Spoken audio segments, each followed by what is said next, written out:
एक शहर में अंश नाम का एक व्यक्ति रहता था। अंश कपड़ों की दुकान पर काम करता था। उसकी बहुत साल पहले शादी हो गई थी। अंश को हमेशा से लड़का चाहिए था। लड़का वंश का कुलदीपक होता है, पिता का नाम रोशन करता है और बुढ़ापे का सहारा होता है। पर लड़की शादी करके चली जाती है, ऐसी सोच रखने वाला वह पड़ोसियों को भी यह बात बताता था। शादी के कुछ साल बाद उसे दो लड़के हुए। बड़े बेटे का नाम कमल और छोटे बेटे का नाम पूरब रखा। बाद में कुछ सालों बाद उसकी पत्नी का निधन हो गया। उसके बाद उसने उन दोनों बेटों का ख्याल रखा। समय बीता और उसके दोनों बेटे बड़े हो गए। अब दोनों बेटे नौकरी कर रहे थे। दोनों की शादी भी हो गई। शादी होने के बाद भी वह सब एक साथ ही रहते थे। कुछ साल एक साथ खुशी में गए, लेकिन बाद में दोनों भाई एक दूसरे के साथ झगड़ा करने लगे। दोनों बहुओं में छोटी छोटी बातों पर मतभेद होने लगी। यह सब देखकर अंश को बहुत बुरा लगता था। अब दोनों ने अलग रहने का निर्णय लिया और वह अलग हो गए। फिर पिताजी का ख्याल कौन रखेगा, ऐसा सवाल निर्माण हुआ। दोनों बेटे एक एक महीना संभालेंगे, ऐसा तय किया गया।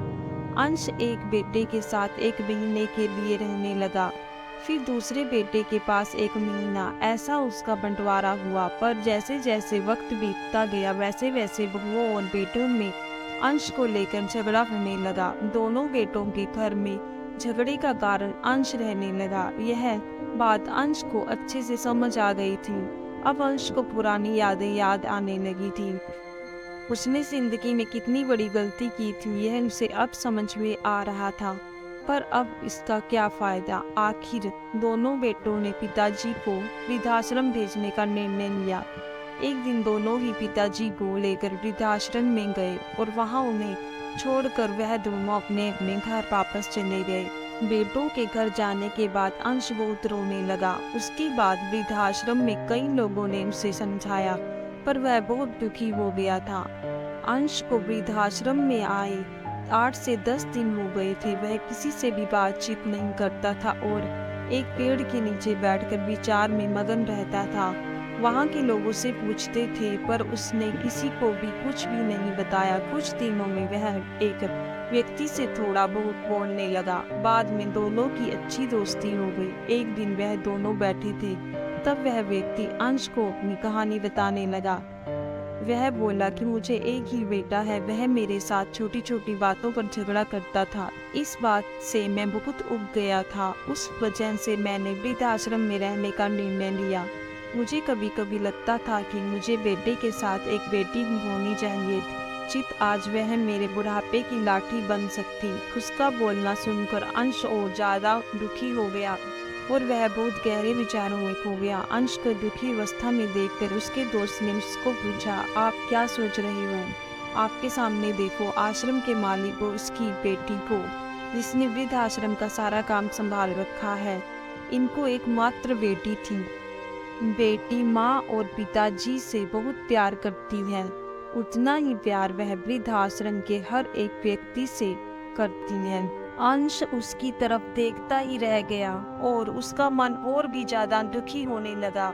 रात होने लगी थी। हर एक वृद्ध अपने अपने रूम में जाने लगे। अंश भी अपने रूम में जाता है। रात का खाना जल्दी खाकर सब लोग सो जाते हैं। अंश को अपना भूला हुआ समय याद आने लगता है। अंश की शादी होने के बाद उसे पहली बेटी ही हुई थी। उस वक्त उसे बहुत गुस्सा आया था। पत्नी के बन्हा करने के बाद भी गुस्से में उसने अपनी बेटी को उठाया और दूर जाकर उसे वहां छोड़ आया। पर अब पश्चाताप करने के सिवा उसके पास कोई रास्ता भी नहीं था। अंश को रात भर नींद नहीं आई। दूसरे दिन वृद्ध आश्रम में एक छोटा सा प्रोग्राम था। हर एक जन जल्दी उठता है और अपने अपने काम में लग जाता है। दोपहर को सब लोग हॉल में एकत्रित हुए। आश्रम के मालिक और उसकी बेटी भी आए हैं वहां पर। प्रोग्राम चालू था, तब आश्रम के मालिक का ध्यान 2-3 बार अंश की तरफ गया। अंश उसको बहुत उदास बैठा हुआ दिखा।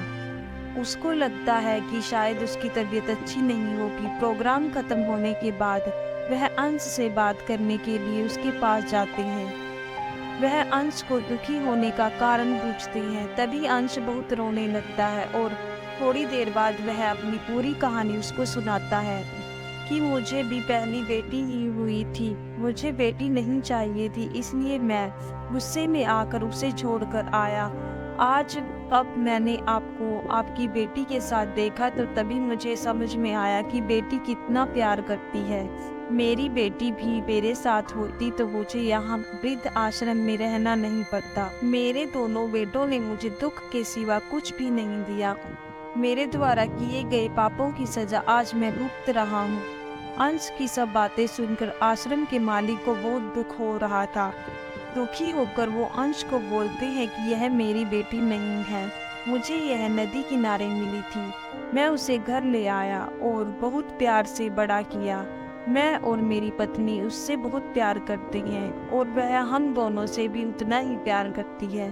पूरी कहानी सुनने के बाद अंश बोलता है कि मैंने भी अपनी बेटी को नदी के किनारे मंदिर के पास छोड़ा था। यह सुनकर आश्रम के मालिक को थोड़ा गुस्सा आया और वह वहां से निकलने ही वाले थे। तभी उसी वक्त वह अंश को पूछते हैं, आपकी बेटी का बर्थ मार्क वगैरह आप बता सकते हो क्या? अंश ने तुरंत जवाब दिया, हाँ बता सकता हूँ। उसके बाएं हाथ पर और पैर पर एक उंगली ज्यादा थी। यह जवाब सुनकर आश्रम के मालिक को विश्वास होता है कि वह उसी की बेटी है। यह सब सुनकर वह वहां से चला जाता है। उसके चले जाने पर उसकी बेटी वहां पहुंचती है और वह अंश को बोलती है कि मैंने आप दोनों की पूरी बात सुन ली है। आपने मेरे बारे में जो भी कहा वह सुनकर मेरा मन बहुत दुखा है। एक पिता खुद की बेटी के बारे में ऐसा निर्णय ले सके, यह सुनकर मुझे बहुत बुरा लगा। आपने जो भी किया वह बहुत गलत था। आपने मुझे बेटी बोलने का अधिकार खो दिया है।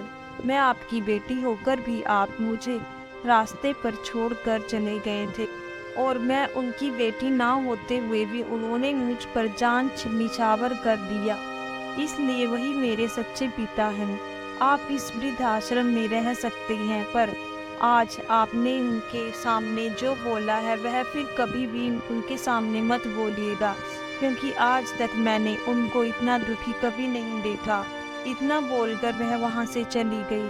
अंश सिर्फ आंखों में आंसू लाकर उसकी तरफ देखता रहा, अपने नसीब को दोष देता रहा। दूसरे दिन सुबह किसी को भी ना बताते हुए अंश वृद्धाश्रम छोड़कर चला गया।